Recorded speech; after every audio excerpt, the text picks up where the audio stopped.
بسم الله الرحمن الرحيم الحمد لله رب العالمين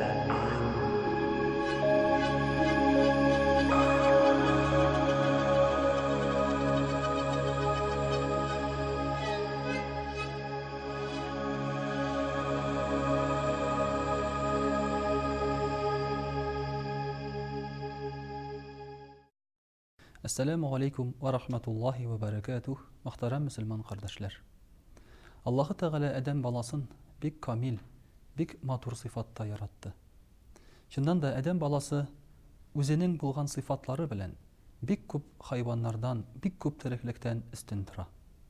Şundan da biz özübizni şuşu tabiatının, şuşu cihanның hujası itip tuyabız.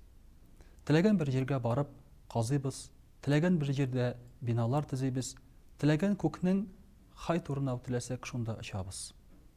Шыннан да әдәм баласы үшін шекілері жоқтыр. Һәм қай вақытта менә шушы шек булмау, өзебезне хуҗа итеп тыю безне тәкәбберләндереп җибәрә. Ягъни үзебезне бөтен нәрсәдән дә өстен итеп тыя башлыйбыз. Менә шушы тәкәбберлек дигән начар сыйфат турында бүген сөйләшеп китик әле.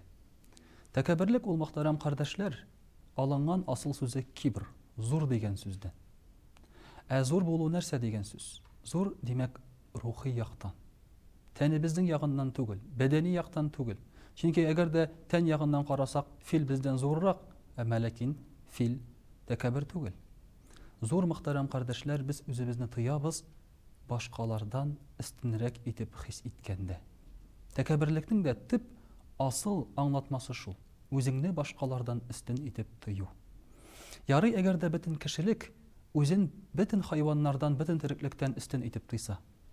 Ул гына түгел, Адәм баласы бит әле үз ара бер-берсе алдында да үзен өстен итеп тыя башлый. Мәсәлән, балалар әти-әнидән өстенрәк итеп үзләрен тыя башлыйлар. Я булмаса, түрәләр халыктан үзен өстен итеп тыя башлый.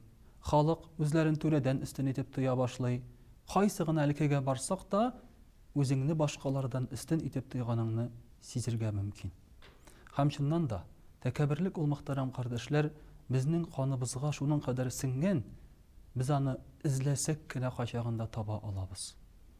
Әгәр дә мәсәлән игътибар итсәк юлларга, йөргән вакытта, менә шушы юлда әйтик поворотник тибез инде шулай бит, машинаның кая барышын күрсәтүче утны яндырмыйча көчөнүләр, я булмаса тегеннән килеп чыгулар, юлны кисүләр, юлда туктатып кемгәдер сүгенүләр, булар бит шулай ук безнең тәкәбберлекнең билгесе түгел микән? Я булмаса урамда барган кешегә дә гафу итегез дип, әйтә алмассыз микән дип мөрәҗәгать итә алмау. Я булмаса берәр кешенең сиңа килеп ачулана башлагач, кызып китеп, аңа да шулай ук ачу белән җавап бирүләр, булар тәкәбберлектән түгел микән?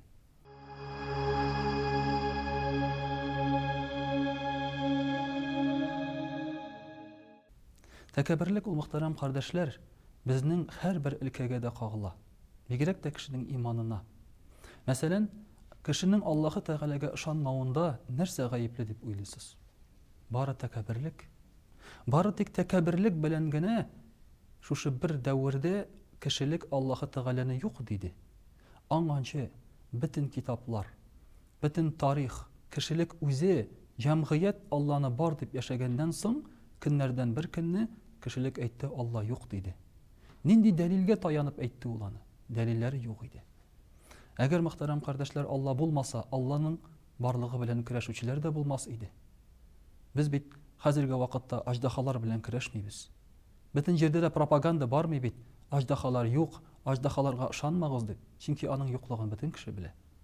Аллага каршы пропаганда бара, чөнки аның барлыгына кеше Адәм баласы ышана. Бары тик ул аны таныйсы килми тәкәбберлеге аркасында.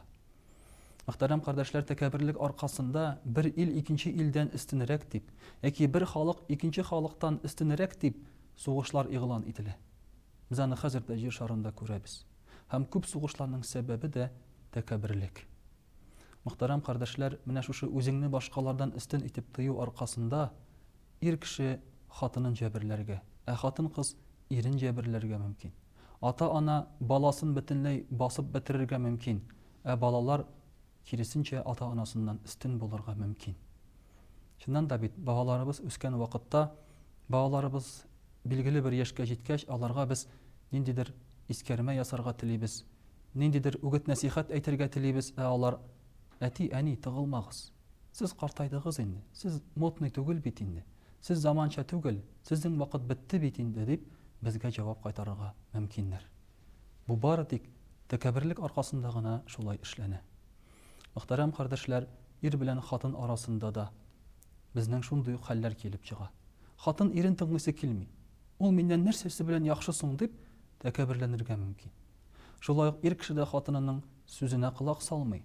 Бу бит хатын-кыз, нәрсә белә соң ул дип тәкәбберләнергә мөмкин. Шуның аркасында аралар бузылып, кычкырышуга я булмаса аерылышуга кадәр барып җитәргә мөмкин. Мөхтәрәм кардәшләр, тәкәбберлек безгә бер-беребез алдында гафу үтенергә кымачаулый. Ничек инде мин шушы әллә кемгә баш иеп барыйммы? Үзеңнең гаепле икәнеңне танысаң да, без баш иеп бара алмыйбыз. Гафу ит дип әйтә алмыйбыз, үзебезне зур дәрәҗәдә тыябыз.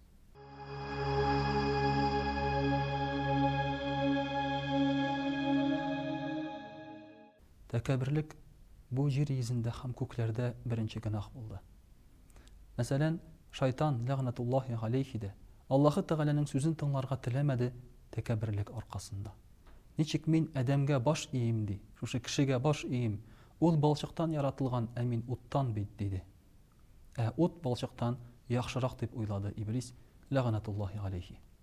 Шулай ук шушы җир шарында да Кабил белән Хабил Аллаһы Тәгаләгә курбан китергәндә Адәм галейһиссәламның уллары, алар җир йөзендә кешелекне дәвам итүче нәсел, инде Хабилнең курбаны кабул булгач, Кабилнең курбаны кабул булмаганда, Кабил Хабилне мин үтерәм диде. Нишләп Аллаһы Тәгалә аның курбанын кабул итте, ә минекене юк, мин бит аннан яхшырак диде. Менә шулай итеп, мөхтәрәм кардәшләр, җирдә дә күктә дә беренче гынах ул тәкәбберлек булды. Тәкәбберлек алып бара кинчелеккә. Кинчелекнең төп сәбәбе тәкәбберлек. Мәсәлән, мөхтәрәм кардәшләр, әгәр дә күршеңнең синдә булмаган берәр нәрсәсе барлыкка килсә, син нәрсә дисең? Нишләп Аллаһы Тәгалә аңа бирде? Нишләп бу әйбер аңа булырга тиеш, миңа түгел, мин бит аннан яхшырак? Менә шушы тәкәбберлек хисе уята бездә кинчелекне. Әгәр дә син аны шушы малга, ниндидер нигъмәткә лаеклы дип уйласаң, син бит әйтмәс идең. Мондый уйларга килмәс идең, син әйтер идең: Аллаһка шөкер. Аллаһка шөкер, рәхәтен күрсен. Ул моңа лаеклы дияр идең. Үзеңдә булмаганга күрә, син инде аннан көнләшә башлыйсың. Кинчелек үз чиратында сине тагын башка гынахларга этәрә. Менә шулай итеп, мөхтәрәм кардәшләр, тәкәбберлекнең ни дәрәҗәдә зыянлы икәнен без күрергә мөмкинбез. Пәйгамбәрбез саллаллаһу алейхи ва саллям нәрсә диде тәкәбберлек турында? Кемнең йөрәгендә кичкенә генә бер ырлык кадәр генә тәкәбберлек булса да, ул җәннәткә кермәс диде. Ягъни адәм баласы үзен шул дәрәҗәдә тәкәббер тыеп, башкалардан истин дип уйласа, Аллаһы Тәгалә аны җәннәткә кертмәс диде. Бу безнең өчен инде зур бер, мөхтәрәм кардәшләр, уйланырга җирлек. Чөнки җәннәткә керә алмасак, безнең яшәүебезнең дә мәгънәсе калмый бит бу дөньяда. Инде әлбәттә безнең шушы тәкәбберлекләр элек сахабалар арасында да булган, ләкин алар аны дәвалый алганнар. Мәсәлән, көннәрдән бер көнне Умар радиллаһу анһу, Билал радиллаһу анһу, Билал ул кара тәнле кеше була. Син кара анадан туган нәрсә дип әйтә. Аны мыскыл итәргә тели. Шул вакытта Пәйгамбәрбез саллаллаһу алейһи ва саллям Умар радиллаһу анһуны төзәтеп: "Иннәка мруун фика җаһилия." Синдә әле һаманда җаһиллек, наданлык бар икән ди. Ягъни син кешеләрнең тигезлеген аңламыйсың икән ди. Һәм шул вакытта Умар радиллаһу анһу үзенең йөзен җиргә куеп, йөзе өстенә Билал радиллаһу анһуның аягын куеп: "Мине теләсәң нишләт, мин синең алда гынахлы, хаталы" ди. Әлбәттә, Билал радиллаһу анһу аны гафу итә. Ләкин шусын әйтергә кирәк, алар үзләренең хаталарын таный беләләр иде. Менә без дә тәкәбберлегебезне таный алсак иде, аны җиңгә баса алсак иде, һәм кешеләр белән үзебезне матур итеп, тота алсак иде. Вассаламу алейкум ва рахматуллахи ва баракатух.